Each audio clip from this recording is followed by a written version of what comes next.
this thing might be addressed. Go ahead, caller, you're on the air. Good evening, sir. Good evening, sir. Oh, this is it's basic economics, supply and demand, and price action. Now you have businesses in the island. It's okay for the businesses to outsource to other jurisdictions, but as soon as the customer outsources to cheaper prices elsewhere, you have everybody get upset with that. Well, the retailers get upset with that. So it's basic supply and demand. Thanks a lot, sir. If you're gonna look at price and selection, it's a tough thing to compete with. Although a lot of stores do a very good job of that. If you don't have that sense of community, this will never work. And I have to say, Bermudian should be concerned about outsourcing, period. I think across the board. Go ahead, caller, you're on the air. Yes, good evening, Gary Moreno, and back to your phone. Hello, can you hear me? Yes, sir, go ahead. We can hear you. Thank you. Okay, just want to talk about, you were talking about why the shopping experience is so low in Bermuda. Well, for one thing, and I think it's very important, when you go into shops today, the service is very, very, very low. And I think that is a very big factor in Bermuda today, and definitely needs to be addressed. And, even the gentleman was talking about the Phoenix drugstore.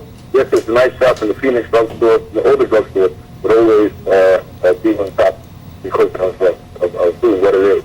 But I think in the rest of even the service in there, and right across Bermuda, service is very low and definitely needs to be addressed, because you can even have people on the street saying that they don't have to go into a shop and take the abuse from the service that you're getting. So you probably will see our people getting on the plane to find a way to put better service as well as better selection of Okay.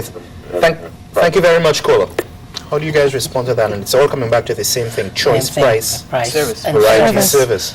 Again, if we don't hear from you, we cannot fix it. Please break the mold. Is that fair, though? I mean, because people have been complaining about these things for years. Yeah, I mean, if we don't hear it, we think everything could be okay. If you go to the hospital and your doctor's not saying anything, you think you're becoming well. Really, you're not, because it's not giving you feedback, or no one's really hearing from you. So it really is important to us. We really, not just because of the economic crisis, are looking at really fixing what we have to fix. We're fixing what we have to fix because we really do care about the industries that we protect, the livelihoods that we protect. We are predominantly old Bermudians in this industry, and if you want to kill it, well, go ahead. But the wider community is going to suffer in the long run. Exactly. It's not just that retail will suffer. It's a trickle-down effect. Someone spoke about basic economy. Once money stops circulating, their spending stops circulating in the retail sector, it will hit every other sector. It really will. So it's continual. You can't attract international business if you don't have the basic, fine dining and good retail. Visitors want to come here. Part of the entertainment is to spend money in the store. They'd like to shop.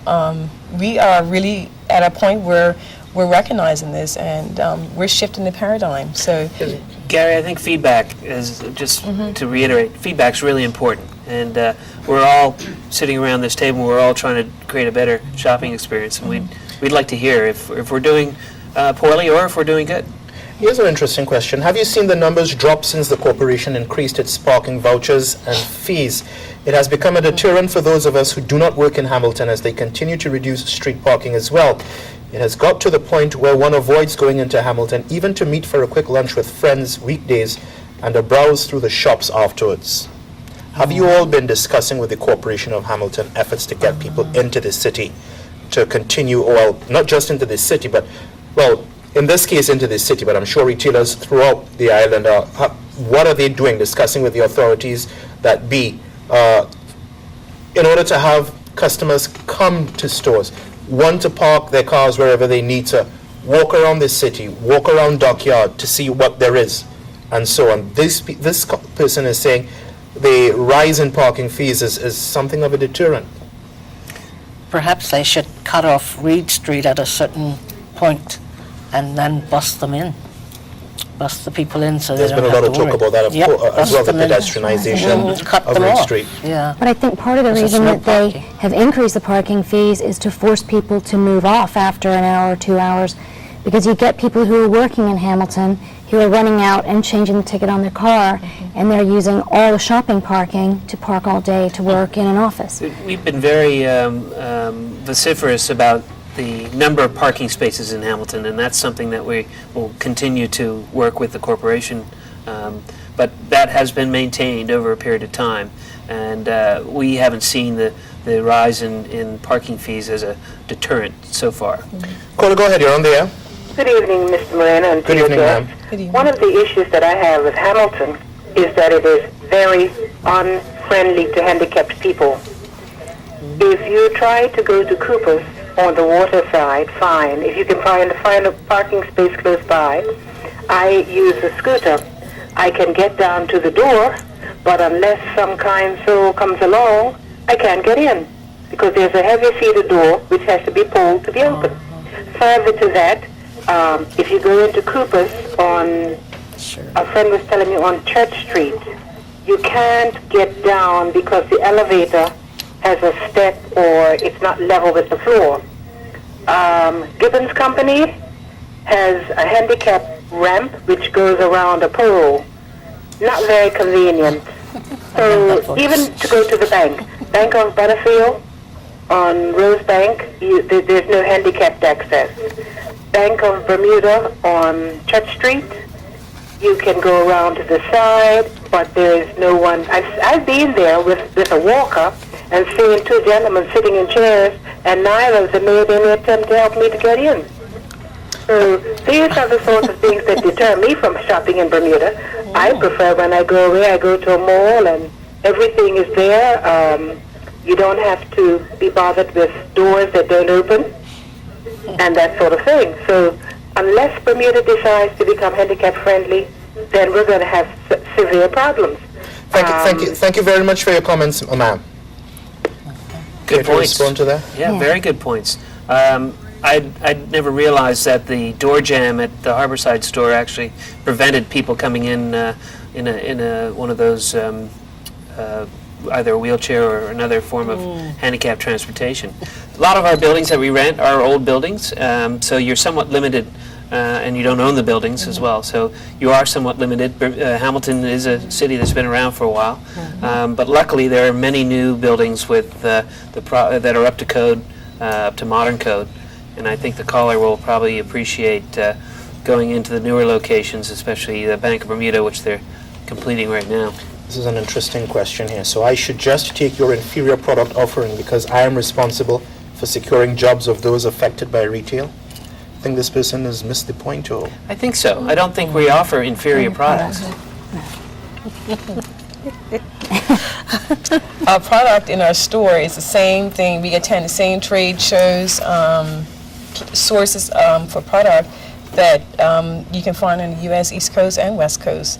Or even better, we do also travel to Europe to find product that is not traditionally in the U.S. market. So Bermuda is a very unique place.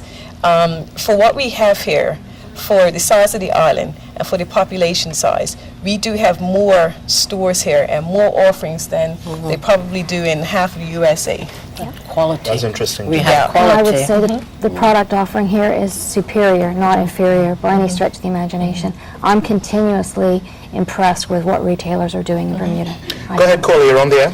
Hi, good evening, Mr. Moreno and your panel. Good evening, Good ma'am. evening. You did have a call on speaking to and addressing handicap. Being a partial handicap myself, I must say that if within the city limits there has been an increase of handicap spots available. But I do find in some areas it's the policing or traffic warden.